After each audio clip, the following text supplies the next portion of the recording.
to my channel. This is Encouragers ASMR. My name is Michael, and today we're going to be picking up again in reading through the book of John, King James Version, starting in chapter 19. Let's get started.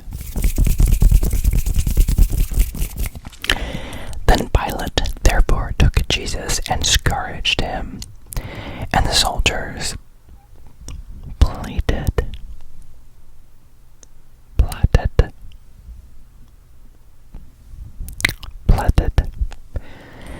a crown of thorns and put it on his head. And they put on him a purple robe and said, "Hail, King of the Jews!" And they smote him with their hands. Pilate therefore went forth again and saith unto them, Behold, behold, behold, I bring him forth to you, that ye may know that I find no fault in him. Then came Jesus forth, wearing the crown of thorns and the purple robe. And Pilate saith unto them, Behold the man.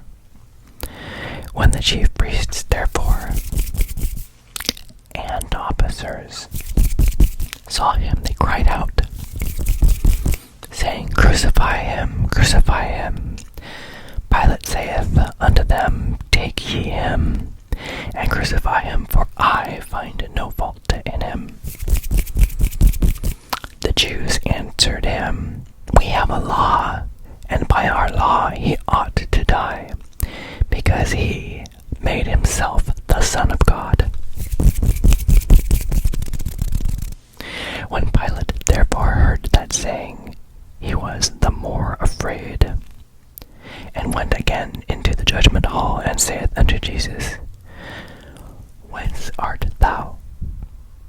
But Jesus gave him no answer. Then saith Pilate unto him, Speakest thou not unto me?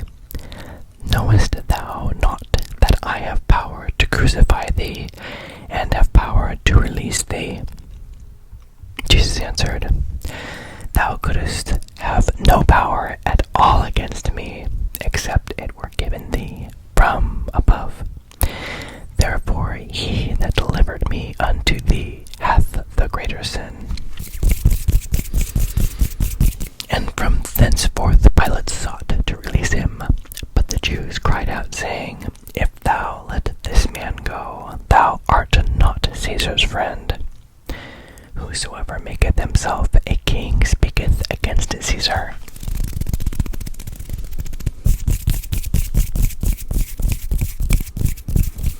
When Pilate therefore heard that saying, he brought Jesus forth, and sat down in the judgment seat in a place that is called the Pavement, but in Hebrew, Gabbatha.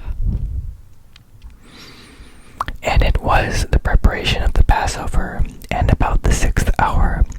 And he saith unto the Jews, Behold your king.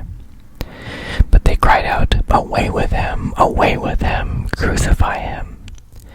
Pilate saith unto them, Shall I crucify your king? The chief priests answered, We have no king but Caesar. Then delivered he him therefore unto them to be crucified. And they took Jesus, and led him away. And he, bearing his cross, went forth into a place called the place of a skull, which is called in the Hebrew, Golgotha, where they crucified him, and two other with him, on either side, one, and Jesus in the midst. And Pilate wrote a title, and put it on the cross. And the writing was, Jesus of Nazareth, the King of the Jews. This title then read, Many of the Jews, for the place where Jesus was crucified was nigh to the city. And it was written in Hebrew and Greek and Latin. Then said the chief priests of the Jews to Pilate, Write not the King of the Jews, but that But he said, I am the King of the Jews. Pilate answered, What I have written, I have written.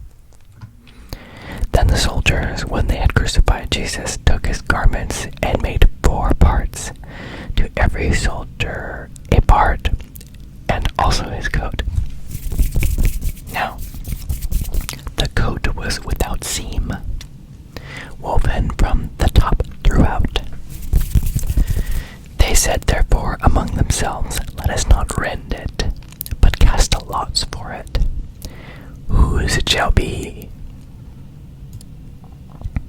that the scripture might be fulfilled, which saith, They parted my raiment among them, and for my vesture they did cast lots.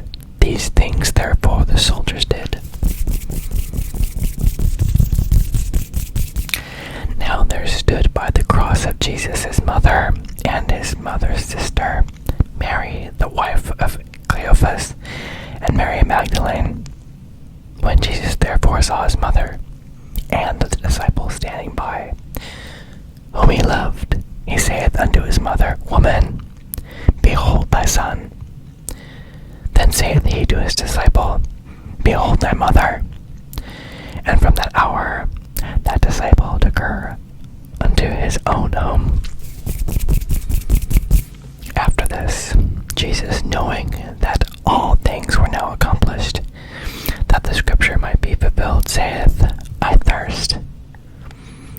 Now there was set a vessel full of vinegar, and they filled a sponge with vinegar, and put it upon hyssop, and put it to his mouth.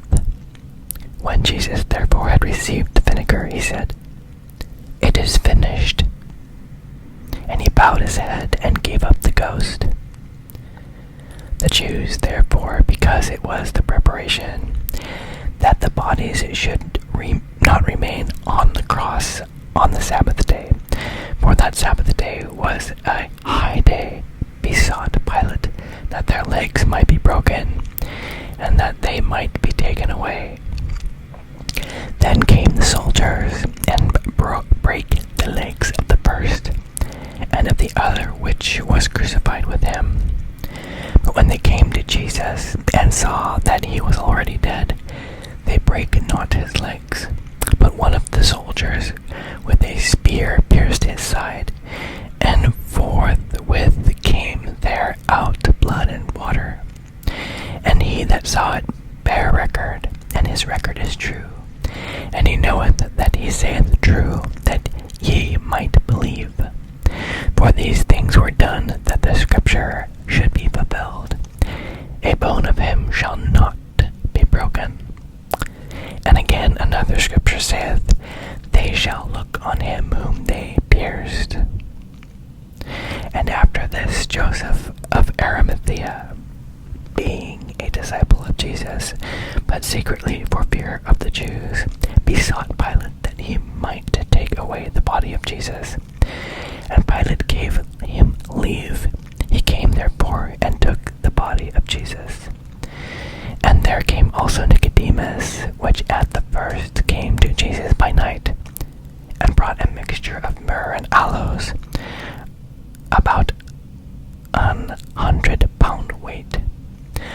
Then took they the body of Jesus, and wound it in linen cloths with the spices, as the manner of the Jews is to bury.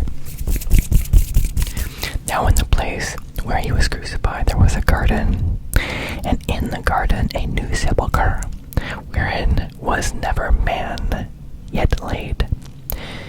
There laid they Jesus, therefore, because of the Jews, in preparation day, for the sepulchre